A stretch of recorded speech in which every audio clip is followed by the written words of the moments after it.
Hello, friends. I am Chevee. Welcome to my shed. How are you today? How's life in your world? How's things where you are? I hope it's fantastic. Everything here is good. I feel good. Well, I hurt. I'm still in a lot of pain, actually, from the work I did on Sunday. The back, I've got like a pulled hamstring on one of my back ones. It's really tender. Whatever. Not enough to go see a doctor, obviously. Yesterday, we released a new Component Studio release. Yesterday, JT, the product owner, released a new version. There it is, of Component Studio with two new things that I've added over the past couple of months. Sadly, it's only two things. It's been quite a weird year for me. And last year, at this time, I was able to give 10 to 15 hours a week to that project, and I was really putting it in. Some weeks I hit the 20 hours. I was really just going for it, right? This year, everything shifted in my life, and priorities shifted, child stuff shifted, everything shifted. And I've had decreasingly less time. And I've talked before about how the tasks that I had assigned to me for that project were, in my head at least, very big tasks that I didn't fully comprehend how to put into place. And I, just like this past Sunday, working on a project like that, I like to know, all right, you have 6 hours, go. Because if I start in on something and then I get interrupted or I have to stop, I don't work well that way. I don't work well in little bumps and goes, right? Which is part of the reason why I was doing board game videos there for a month, because it was like I didn't have any stretches of time that were longer than a half an hour.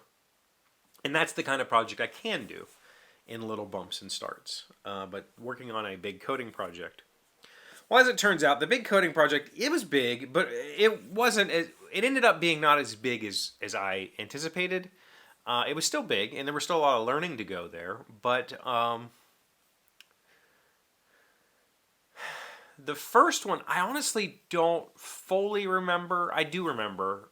I take that back. I do remember.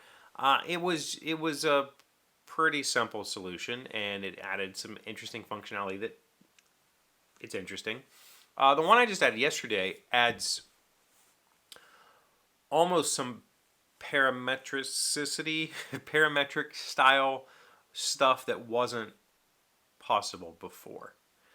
I'm not going to try to explain all of that, but basically, we had to add we were going to add a dependency graph system. If you don't know what that is, if you ever go into a spreadsheet and you type a formula in, and then you type another formula in that references that initial thing, that's a dependency graph. You've immediately started a dependency graph, because now to solve this column, I need to solve this column. In order to solve this column has to be set.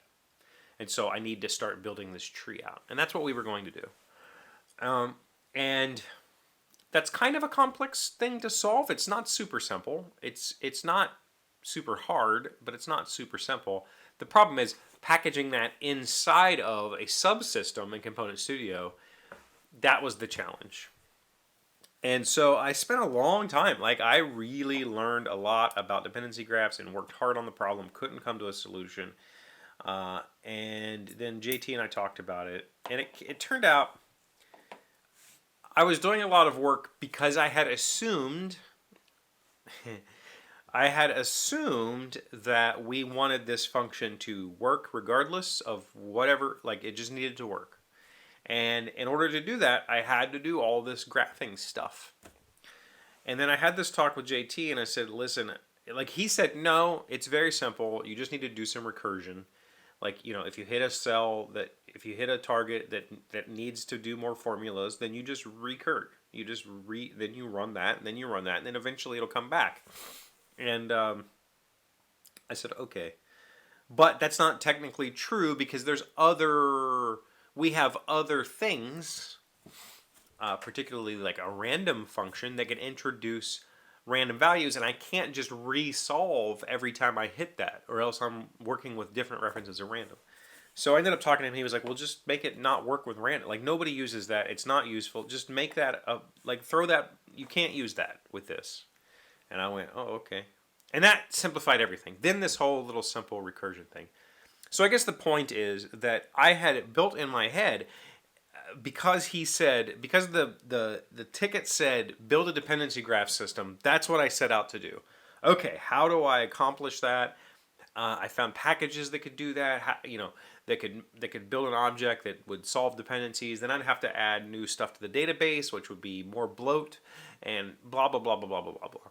And I really, and I started. So that's the path I was headed down, because I didn't see a different way. The different way being just eliminate the parts of it that we don't use or that are causing the trouble, and just make the basics work. And that's what he said. He was like, just throw that part away. And I went, oh, okay, then it is pretty simple. And then I spent maybe 2 or 3 hours making it all work. And it works very well. It's very simple. I don't have to put anything in the database. It just calculates on the fly. I can run through it real fast and go, here's your answer. And we move on with our lives. So it was good. It was good to accomplish that. I felt good finishing the project, or finishing that task, because it's been months since the last time I finished a task for that project. I think when I looked, I did the previous. Actually, I think it was September. So it was almost 2 months before I finished this current task. And so, I think the problem is that I get in my head, I don't know how to accomplish this. And instead of asking more questions, I try, and I just keep hitting walls and keep hitting walls. And then it becomes a much more, in my head, a much more bloated problem than it really is. And I could have just asked, and I didn't. I didn't just ask. And so,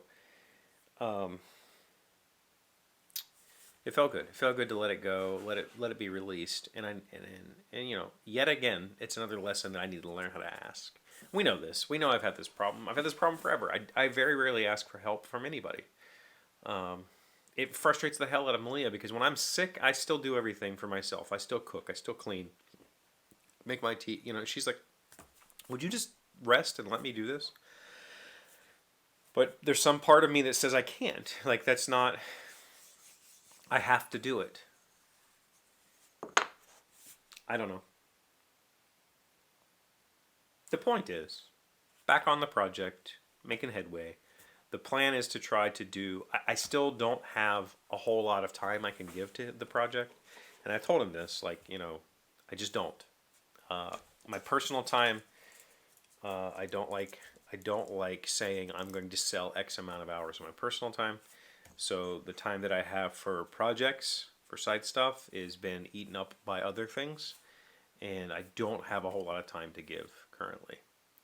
So the hope is we can continue to do monthly releases with a few new features or some bug fixes or whatever. That's the plan. Also, happy Halloween. I'll put a link. If you picked up Imperial Miners, we did a giveaway today. Portal Games did a solo scenario for Imperial Miners, Halloween themed. Put it in the comments, or I'll put it in the... Maybe I'll pin it. I don't know. It'll be down below somewhere. You find it. Thank you for being here as always. Thank you for liking, commenting, subscribing, being amazing friends and wonderful people. I really appreciate you. And I'll see you again tomorrow. Today's word you should know sounds smart is Stygian. It is an adjective meaning eerily quiet, so dark as to be almost pitch black. Stand close around ye Stygian set, with Dirce and one boat conveyed. Or Charon, seeing, may forget what he is old and she is a shade. Walter Savage Landor, a British writer and poet. Stygian, S-T-Y-G-I-A-N. That poem is stupid. The word is good. H.P. Lovecraft used that word a lot for his horror.